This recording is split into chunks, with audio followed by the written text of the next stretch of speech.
Om Swastiastu, Assalamualaikum, Shalom, Namo Buddhaya. Kami dari kelompok 2 kelas A5 Lembaga Keuangan dan Pasar. Pada kesempatan kali ini kami akan menjelaskan materi Lembaga Keuangan. Perkenalkan, nama saya Michelle Putri Baswara dengan NIM akhir 079. Nama saya Esther Valentini Yakin dengan NIM akhir 087. Nama saya Marcella Ronauli dengan NIM akhir 092. Nama saya Buana Vidi dengan NIM akhir 114. Pertama-tama, kita akan membahas karakteristik dasar lembaga keuangan sebagai lembaga intermediari. Berdasarkan sumber dari ojk.go.id, pengertian lembaga keuangan adalah lembaga yang menghimpun dana dari masyarakat dan menanamkannya dalam bentuk aset keuangan lain, misalnya kredit, surat-surat berharga, giro, dan aktiva produktif lainnya.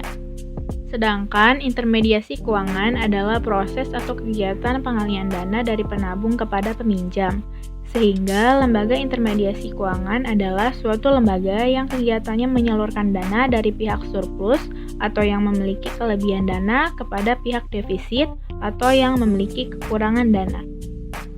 Lembaga keuangan ini tergolong dalam dua macam, yaitu lembaga keuangan bank yang menghimpun dana secara langsung dari masyarakat dalam bentuk simpanan, dan lembaga keuangan non-bank yang lebih terfokus dalam penyaluran dana.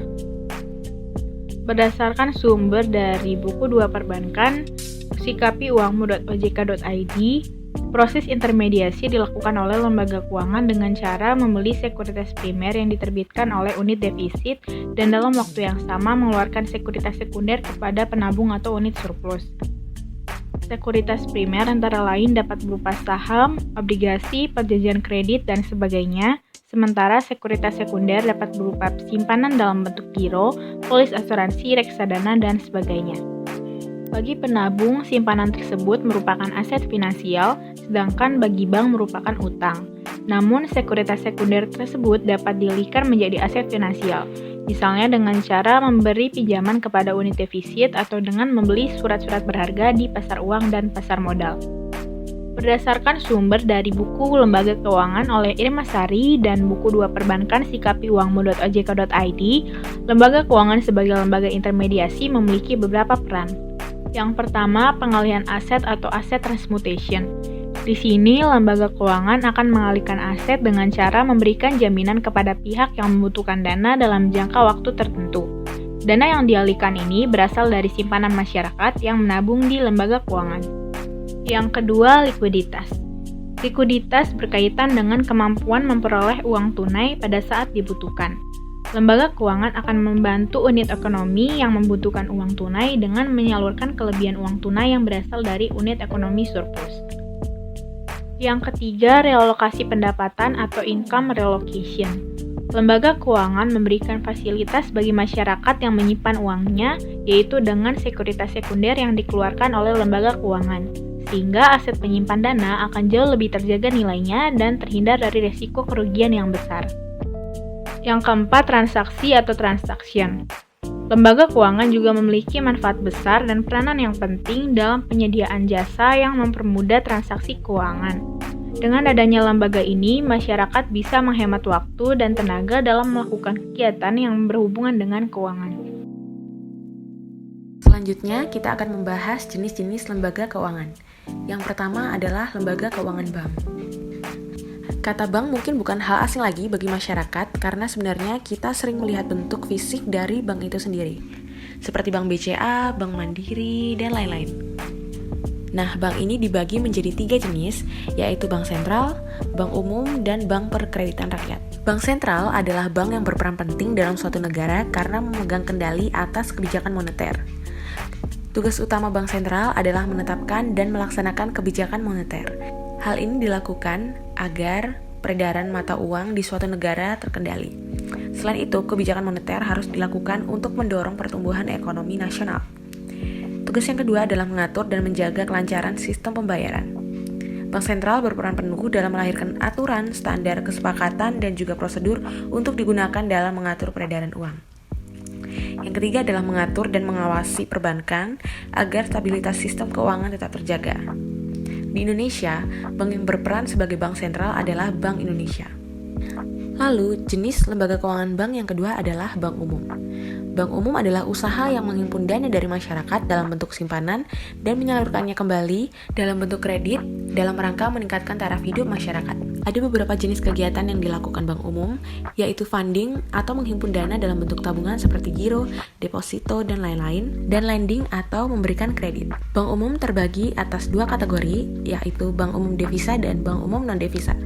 Bank umum devisa adalah bank yang dapat melakukan kegiatan usaha dengan valuta asing. Contohnya adalah BCA, BNI, dan Danamon. Dan contoh lain untuk bank umum non-devisa adalah BCA Syariah, Bank Panin, dan Bank Mayora. Jenis lembaga keuangan bank yang ketiga adalah Bank Perkreditan Rakyat atau BPR. BPR adalah bank yang melaksanakan kegiatan usaha secara konvensional yang berprinsip syariah dan dalam kegiatannya tidak memberikan jasa dalam lalu lintas pembayaran. BPR hampir sama dengan BPU yang menyalurkan dana dari dan kepada masyarakat. Namun, BPR tidak diperbolehkan memberikan jasa keuangan dan menerima simpanan giro, kegiatan valuta asing, dan perasuransian. Contoh BPR yang bergerak di Indonesia adalah Bank Syariah, Bank Tapedana, dan Bank Konvensional. Setelah lembaga keuangan bank, ada lembaga keuangan bukan bank. Ada beberapa jenis lembaga keuangan bukan bank yang bergerak di Indonesia. Yang pertama adalah Pegadaian. Pegadaian ini memiliki fungsi sebagai penyaluran kredit kepada masyarakat. Masyarakat dapat menggadaikan barang bernilai seperti mobil, rumah, dan lain-lain. Yang kedua adalah asuransi. Perusahaan asuransi adalah perusahaan jasa yang menanggulangi risiko atau kerugian. Perusahaan ini menghimpun dana dengan menarik premi dalam jangka waktu tertentu sesuai dengan perjanjian kedua belah pihak. Contoh perusahaan asuransi yang bergerak di Indonesia adalah Prudential, Aksa Mandiri, dan Allianz. Jenis LKBB yang ketiga adalah dana pensiun. Perusahaan dana pensiun menyediakan jaminan masa tua dengan menarik premi pada nasabah dan akan diberikan kembali ketika mereka sudah tidak bekerja lagi. Contoh perusahaan dana pensiun adalah BPJS Ketenagakerjaan, Taspen, dan Asabri. Selanjutnya ada koperasi simpan pinjam. Koperasi simpan pinjam menghimpun dana dari setiap anggotanya, kemudian menyalurkannya kembali kepada anggota maupun non-anggota. Pemasukan koperasi berasal dari anggota dan juga pinjaman dari lembaga keuangan lainnya. Jenis LKBB yang terakhir adalah perusahaan sewa guna atau leasing. Leasing adalah perusahaan yang menawarkan pinjaman atau kredit untuk barang-barang tertentu. Beberapa perusahaan leasing yang ada di Indonesia adalah PT Adira, PT Astra, dan PT BFI.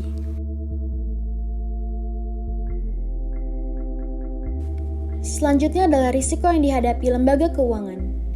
Berdasarkan Otoritas Jasa Keuangan atau yang kita lebih kenal dengan singkatan OJK, lembaga keuangan tidak luput dari berbagai macam risiko. Yang pertama adalah risiko kredit. Risiko ini mengacu pada risiko gagal bayar atau tidak lunasi oleh nasabah atas pinjaman mereka.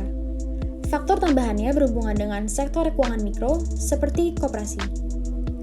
Yang kedua adalah risiko likuiditas. Risiko ini merujuk ke penyelenggaraan posisi saldo kas serta mobilisasi dana simpanan berjangka, terutama sebuah perencanaan arus kas, masalah pengelolaan, dan pemantauan. Yang ketiga adalah risiko pasar.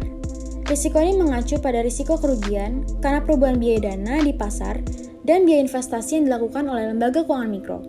Risiko ini terbatas pada lembaga-lembaga yang berinvestasi di saham, obligasi, instrumen bunga tetap, atau komoditas. Yang keempat adalah risiko operasional. Sesuai dengan namanya, risiko ini mengacu pada kegagalan dalam pengoperasian lembaga keuangan mikro, mencakup bocornya sistem informasi, tata kelola yang buruk, risiko kerugian akibat tidak memadai atau gagalnya sistem dan proses internal, kelalaian pegawai, dan peristiwa eksternal yang berdampak negatif ke LKM. Risiko manajemen juga dianggap sebagai komponen risiko operasional. Yang kelima adalah risiko suku bunga. Risiko suku bunga adalah ukuran utama dari risiko pasar pada sebuah portofolio pinjaman LKM. Risiko ini merupakan perubahan suku bunga pada portofolio pinjaman dengan kewajiban pendanaan. Misalnya ketika pinjaman jangka panjang didanai oleh jangka pendek deposito ataupun pihak ketiga lainnya.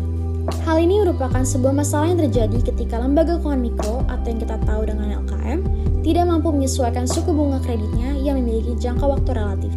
Ada kecenderungan alami dari penabung LKM yang biasa menempatkan dananya sesingkat mungkin untuk bisa mencairkan dana mereka dalam jangka pendek demi berjaga-jaga. Risiko suku bunga umumnya dihadapi oleh sebagian besar lembaga keuangan mikro yang dananya didapat dari memobilisasi deposito dari anggota maupun pihak ketiga lainnya. Yang keenam adalah risiko nilai tukar valuta asing. Risiko nilai tukar mata uang asing timbul jika lembaga keuangan mikro meminjam dalam mata uang asing untuk disalurkan ke kredit dalam mata uang lokal. Risiko nilai tukar ini terjadi ketika ketidakcocokan mata uang atau mismatch dalam posisi aset dan kewajiban AKM yang dapat menyebabkan baik kerugian maupun keuntungan. Dan yang terakhir adalah risiko lingkungan. Risiko ini mencakup beberapa risiko lain yang dihadapi lembaga keuangan mikro, termasuk yang pertama, risiko industri baru yang berhubungan dengan risiko mencoba teknik pembiayaan baru dan inovatif dengan klien baru dalam kredit dan tabungan. Yang kedua, risiko ketergantungan subsidi yang berkegantungan kepada donor yang dimiliki oleh lembaga keuangan mikro di mana tanpa subsidi tersebut mereka tidak bisa eksis dan bertumbuh. Yang ketiga adalah risiko transisi. Banyak lembaga keuangan mikro yang tadinya didirikan untuk kepentingan sosial dan bukan untuk tujuan keuangan. Ketika lembaga ini sudah diubah menjadi lembaga baru, mereka harus diubah dan mengikuti regulasi dan wajib menghasilkan laba untuk tetap eksis. Dan yang terakhir, risiko peraturan dan kepatuhan yang terkait dengan regulasi. Selanjutnya, kita akan membahas berbagai peraturan dan undang-undang yang mengatur lembaga keuangan di Indonesia. Di Indonesia sendiri, banyak peraturan dan undang-undang yang mengatur lembaga keuangan. Di antaranya yang pertama ada Peraturan Lembaga Keuangan Bank. Untuk peraturan lembaga keuangan bank terdiri dari 1. Undang-Undang Nomor 21 Tahun 2008 tentang Perbankan Syariah. 2. Undang-Undang Nomor 23 Tahun 1999 tentang Bank Indonesia. 3. Undang-Undang Nomor 13 Tahun 1968 tentang Bank Sentral. 4. Undang-Undang Nomor 3 Tahun 2011 tentang Transfer Dana.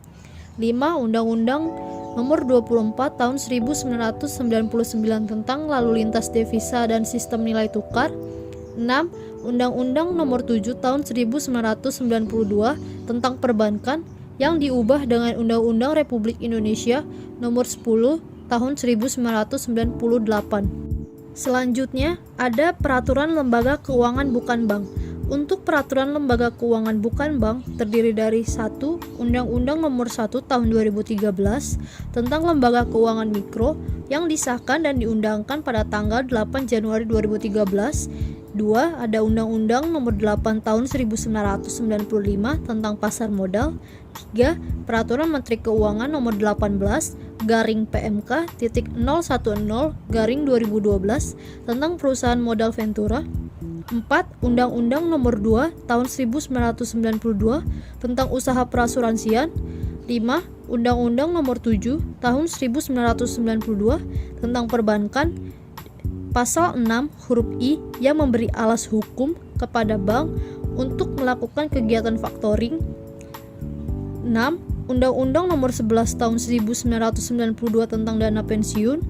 7. Undang-Undang Nomor 25 Tahun 1992 tentang perkoperasian. 8. Peraturan OJK Nomor 31/POJK.05/2016 tentang usaha pergadaian.